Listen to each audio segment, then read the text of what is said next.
Olá, meus queridos, tudo bem com vocês? Eu sou o William Cardoso e hoje, como vocês já viram pelo título do vídeo, a gente vai falar sobre vantagens de se ter cidadania de um país da União Europeia quando se mora em um país da União Europeia, mas não necessariamente o país onde você tem cidadania, vocês já vão entender.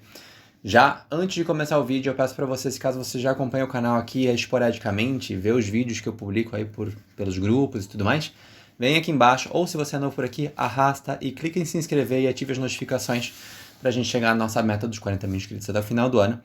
Como vocês sabem, a gente fala aqui sobre vida na Europa, sobre estudar fora do país, não necessariamente só na Europa, mas também em outros países como a Argentina, como o Canadá, entre outros lugares aí, que a gente tem várias playlists aqui para você conferir e para justamente valer a sua inscrição aqui no canal, ok? Mas vamos lá.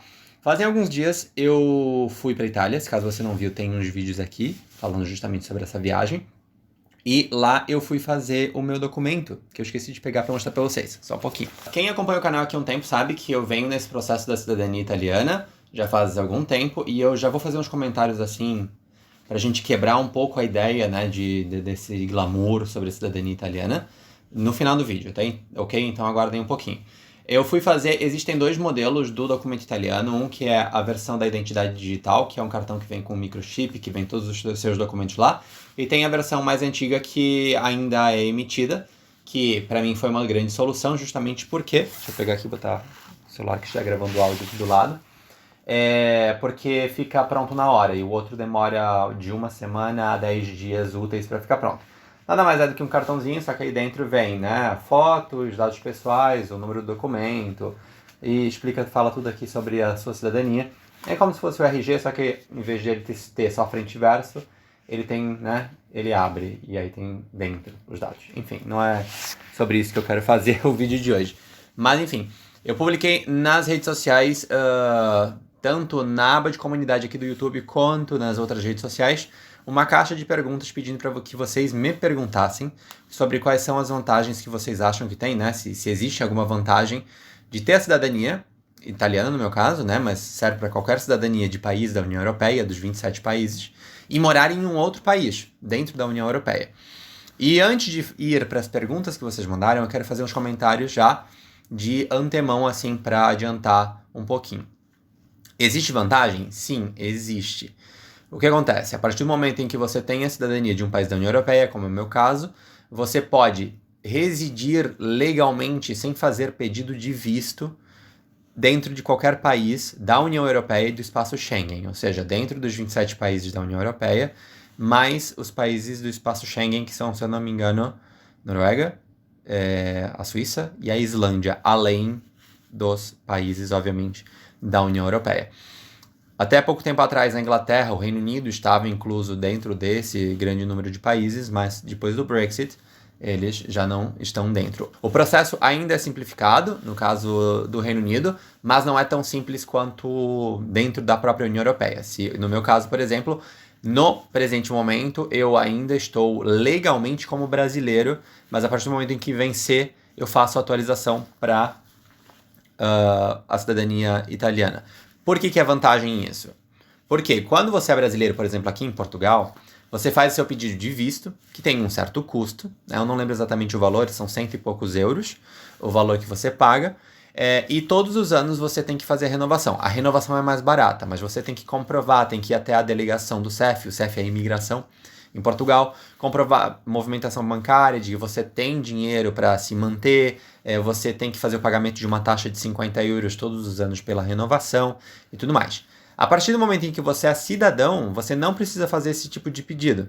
A única coisa que você tem que fazer é, no caso, por exemplo, de um cidadão de qualquer país da União Europeia que vem morar em Portugal, ele vai até a Câmara da cidade, que é tipo como se fosse a prefeitura no Brasil, vai e faz a declaração de que ele é cidadão da União Europeia, de um país da União Europeia, e de que agora ele reside naquela cidade. Ele faz o pagamento de uma taxa de 15 euros para fazer essa declaração, e pronto. Ele não precisa demonstrar um extrato bancário, como é o caso dos brasileiros que precisam, ele não precisa mostrar um monte de documento. O único documento que ele precisa mostrar é o passaporte do país dele ou o documento de identidade. Assim como quando a gente vai, por exemplo, para a Argentina, não precisa do passaporte, aqui acontece a mesma coisa, é identidade ou passaporte, qualquer documento de viagem válido. E Pronto, é só isso que você tem que fazer. Então é mais barato e é mais tranquilo. E isso também é vantajoso porque quando um brasileiro vem, eu vou falar sobre Portugal porque é onde eu moro, mas isso provavelmente serve para todos os países. E caso você mora em outro país e tenha essa situação também, comenta aqui embaixo nos comentários. A partir do momento em que um brasileiro vem com visto de estudo, a autorização de residência dele vai estar como visto de estudo. Pode trabalhar? Pode, mas ele tem que, assim que conseguir o trabalho, notificar o CEF, né, a imigração, para fazer uma mudança dentro do estatuto dele, né, dentro do protocolo dele. Já no caso da pessoa que vem com a cidadania de um país da União Europeia, ela vem como residente total, né? Ou seja, ela não vem com, você vem como residente por visto de estudo, vem com visto de trabalho. Não, você é um cidadão morando e aí você tem direito de trabalhar, de estudar, de fazer o que você quiser dentro desse país, como se você estivesse no país de origem da sua cidadania. Deu para entender? Se não, deixa aqui embaixo nos comentários. Isso é uma vantagem também na hora de procurar emprego, porque aí você não precisa fazer a solicitação de nada, no caso de fazer alteração do seu processo migratório, nem nada do tipo. Não é que é também um bicho de 7 cabeças, mas né, quando a gente pode evitar dores de cabeça, a gente evita. E no que diz respeito ao estudo, também é vantajoso. Por quê? Pelo menos aqui em Portugal, e acredito eu que basicamente todos os países da União Europeia funciona muito semelhante, aqui em Portugal existe um Estatuto do Estudante Internacional. Ou seja, todo aquele estudante internacional que não tem nenhum tipo de convênio, e aí eu já entro nesse ponto, porque aí entra a parte de cidadania, ele se enquadra dentro desse estatuto.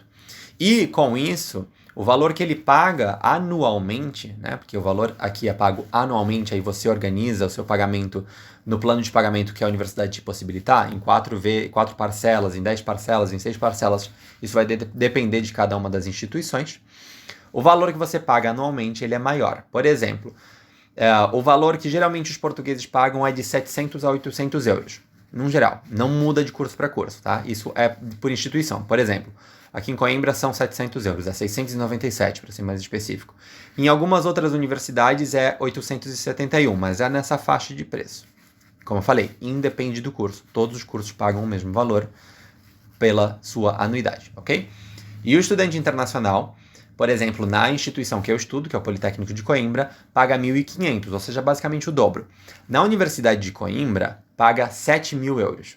Aí, dependendo das instituições, os brasileiros, com só a cidadania brasileira, né, só como estudante internacional brasileiro, ele pode ou não ter algum tipo de benefício de bolsa. Aqui na Universidade de Coimbra, são poucas as bolsas, para não dizer que não existe nenhuma. Algumas outras sim têm essa possibilidade. Já se a pessoa ingressa, né, começa a faculdade como estudante comunitário, me fugiu a palavra, ou seja, que é um estudante que não é português, mas que ele sim é nacional de um país da União Europeia, ele paga o mesmo valor que o estudante português. Então, em vez de pagar, por exemplo, na Universidade de Coimbra 7.000 euros, ele vai pagar os 697 euros por ano. É 10% do valor. Ou seja, é uma baita de uma vantagem. Só que aí tem um porém. Se você, por exemplo, brasileiro, quer ingressar numa universidade em Portugal e tem cidadania e quer entrar com a nota do Enem, você não vai poder utilizar desse benefício da redução de propinas. Você vai ter que entrar com a nota, se você quiser entrar com a nota do Enem, você vai entrar como estudante brasileiro e não tem como fazer modificação se caso você já tiver a sua cidadania. Só existe uma exceção, que é se caso você, como no meu caso, estava tramitando ou está tramitando a sua cidadania portuguesa, espanhola, italiana, alemã, o que for, e depois que você já está dentro da faculdade, o seu processo conclui e você faz o documento só depois. Aí sim você pode fazer o pedido. Ou seja, se você obteve a cidadania já quando você é aluno, aí sim você tem direito. Se você tinha já cidadania antes da matrícula, aí não tem mais direito. Aí você perde esse direito, ok? Se caso vocês querem que eu explique um pouco mais detalhadamente isso, também deixem aqui embaixo nos comentários. Ou seja, já falei de vantagens sobre morar, sobre trabalhar e sobre estudar. Agora vamos para as perguntas que vocês mandaram, para que o vídeo também não fique tão longo assim, né? Que já está ali com 10 minutos de vídeo. Mas enfim, vamos lá. Estudante brasileiro tem desconto na mensalidade?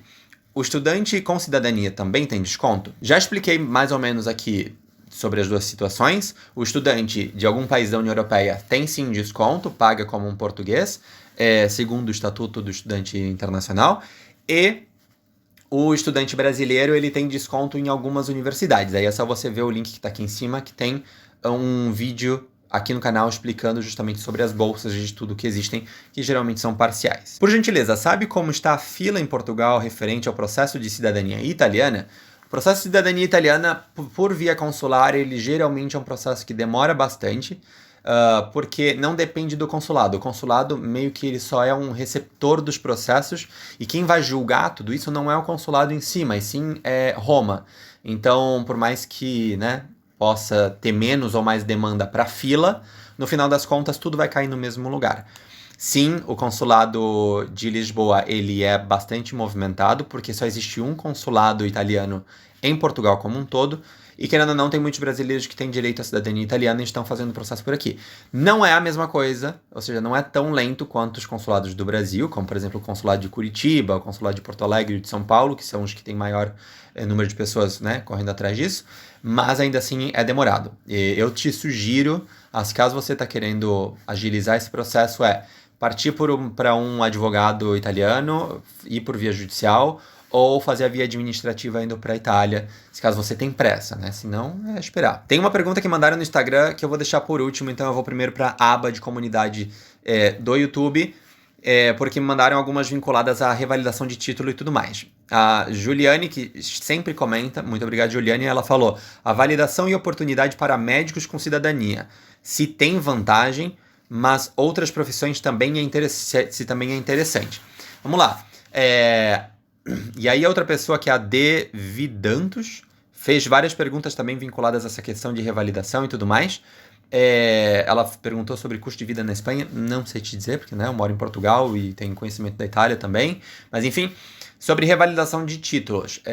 A cidadania, ela não te faz nenhuma diferença na hora de fazer revalidação de diploma, independente da profissão, tá? E independente, assim, não vou dizer de todos, mas dos países que eu conheço, Portugal, a Espanha, a Itália, o processo de revalidação, ele é igual, se você tiver ou não tiver a cidadania. A única coisa que muda no processo todo, quando você está revalidando seu diploma, é a questão do visto e para você entrar no mercado de trabalho, quando você tem a cidadania mais fácil, porque você não tem que fazer pedido de visto. Emprego comum, tendo cidadania mais fácil, quais seriam os empregos mais comuns e o salário mínimo? Tem vídeos aqui no canal falando sobre salário mínimo, é só voltar aí alguns vídeos. Emprego comum para quem tem cidadania, no final das contas, não muda isso, porque a cidadania ela só vai te facilitar na questão migratória e não no modo como você é tratado, porque no final das contas você é um estrangeiro. Sim, tem algumas questões que mudam no processo burocrático, como eu falei, né? De visto ou não, de ser mais fácil ou não, de ter que fazer alguma mudança no seu protocolo, mas enfim, o salário mínimo em Portugal ele é de 665 euros hoje, são 14 salários, tem vídeo aqui no canal explicando, e pro ano que vem ele sobe para 705, se eu não me engano. Vaga para criança em escola, sendo cidadão europeu ou não, isso não faz a menor diferença. Aluguel de casa para cidadão europeu não faz a menor diferença. Saúde pública, se tem vantagem sendo cidadão. Esse é um ponto importante, porque sim, existe uma vantagem. Quando você é cidadão de um país da União Europeia, você pode utilizar o sistema de saúde de qualquer país da União Europeia. Não necessariamente de graça, porque tem alguns países que o sistema não é gratuito, mas geralmente você paga menos do que se fosse, por exemplo, um estrangeiro turista, né? Eu já falei aqui no caso de Portugal como que funciona, o link também vai estar aqui em cima se eu lembrar de colocar todos esses cards. Aí a pessoa também pergunta sobre o calendário de vacinação infantil, se as vacinas são obrigatórias. Assim, é uma questão de bom senso dar as vacinas para as crianças, né? E de responsabilidade civil e social. Né? O calendário de vacinação ele é um pouco diferente aqui, porque existem algumas doenças que não são endêmicas aqui e são no Brasil, mas existe o calendário e as vacinas são gratuitas, basicamente em toda a União Europeia. Não vou dizer toda, porque né, eu não conheço a realidade dos 27 países. Uma pergunta muito específica: como é o nome do CRM da Europa? Não existe CRM na Europa, existe um órgão para cada um dos países, que no caso em Portugal é a Ordem de Médicos de Portugal. Na Itália, se não me engano, chama Albi di Medico, algo assim, Albi di Medici, enfim. E se vale em quais países? Enfim, né? Como eu já falei aqui no canal várias vezes, quando você tem o seu título válido naquele país e trabalha já há 3 anos naquele país, você pode atuar em qualquer país da União Europeia, seguindo, obviamente, algumas pequenas particularidades que são regra para o país. Por exemplo, ter a proficiência na língua do país onde você quer atuar. Resumindo e exemplificando, revalidou o título em Portugal e você quer trabalhar na Alemanha, por exemplo, você não vai precisar fazer, depois que você trabalhou por 3 anos em Portugal, e tem isso comprovado em documento, e você vai fazer o seu registro indireto, né, no órgão colegiado da Alemanha, você não precisa fazer prova de revalidação de novo, porque você já tem o seu título revalidado e a sua licença profissional em um país da União Europeia. Mas sim, o órgão colegiado da Alemanha, por exemplo, ele vai te exigir um certificado de proficiência na língua, ok? Isso, a questão da língua, por exemplo, é um dos casos que vai ser necessário em todos os países, tá? E aí alguns países vão pedir alguma documentação a mais ou a menos. E por último, uma pessoa comentou e pediu para que eu falasse se é comum brasileiros sofrerem preconceitos por serem latinos, em especial na Itália. Não sei especialmente na Itália. E eu deixei para falar isso por último, para vincular com o que eu falei lá no início do vídeo. O fato de um brasileiro ter cidadania de um país da União Europeia não faz com que ele seja visto por aquele país como um cidadão pleno. Porque o que eu quero dizer é, não é porque eu sou cidadão italiano que eu vou para a Itália e eles dizem, nossa, que bom que você voltou para casa. Não, você é um brasileiro com cidadania italiana. Você vai haver essa pequena distinção e eu acredito que funcione isso em todos os lugares. Se existe preconceito? Sim, existe, mas eu sou partidário daquela ideia de que a gente não pode deixar os nossos projetos caírem por terra pela ideia estúpida de outra pessoa, né? Eu nunca sofri nenhum tipo de preconceito, nem na Itália, nem em Portugal, mas, obviamente, eu não posso falar disso com total certeza para todo mundo, porque, obviamente, eu não tô na pele de todo mundo, e eu sou baita privilegiado, porque eu sou homem, sou cisgênero, sou branco, e é isso. Como eu falei no início do vídeo, é complicado a gente, por um lado, falar sobre, né, vangloriar ou glamorizar a ideia da cidadania, porque a gente sabe que isso é um baita de um privilégio e pode ser gatilho para um monte de situação muito complicada socialmente falando. É uma situação muito delicada em alguns aspectos, porque eu entendo de que, como eu falei agora, muita gente quer conhecer as origens da sua família, quer poder fazer essa árvore genealógica, se conseguir ter o direito à cidadania, também pedir, como foi o meu caso. Obviamente eu não vou ser hipócrita, para mim é uma grande vantagem, foi uma grande felicidade a partir do momento em que eu consegui sair da prefeitura da cidade do meu tataravô com esse documento na mão. Mas eu sei que muita gente glamoriza demais, né? A ideia desse vídeo aqui não é glamorizar a cidadania. Porque no final das contas, ainda assim, quando eu cheguei para fazer o documento, a pessoa que me atendeu falou, você é brasileiro. Então aí cai por terra toda essa ideia e esse discurso de não, porque eu sou europeu e não sei o quê. Não, para mim é uma facilidade, como eu posso dizer? É uma ferramenta que me dá vantagens. E que eu sei que, infelizmente, muita gente não tem essa possibilidade. Seja porque as vias legais não permitem, seja por essa questão histórica, né? De que muita gente foi arrastada, escravizada, e hoje não tem como fazer isso, não tem como saber de onde seus antepassados são, porque, né, foram levados para o Brasil num processo de violência. E não quero jogar esse vídeo para baixo, mas é uma realidade e a gente precisa ter isso presente para não ficar nesse discurso elitista e eurocentrista. Por mais que eu sei que muitas vezes eu cometo a gafe de fazê-lo, mas é bom a gente se policiar também. É isso, não queria jogar muito para baixo, como eu falei o vídeo, mas enfim, eu tenho que terminar de fazer minha mala, porque esse sim é o último vídeo antes de eu ir pro Brasil. Se caso vocês ficarem com alguma dúvida com respeito, ou surgiu alguma ideia, alguma coisa que vocês querem que eu desenvolva mais, que eu já trabalhei não, né, que eu falei nesse vídeo aqui, vocês deixem aqui embaixo nos comentários, compartilhem esse vídeo com os amigos de vocês, e é isso. Acho que é isso. Qualquer coisa a gente volta a se ver com esse assunto ou algum outro nos próximos dias, provavelmente já na metade da semana que vem. Ok? Até mais. Tchau.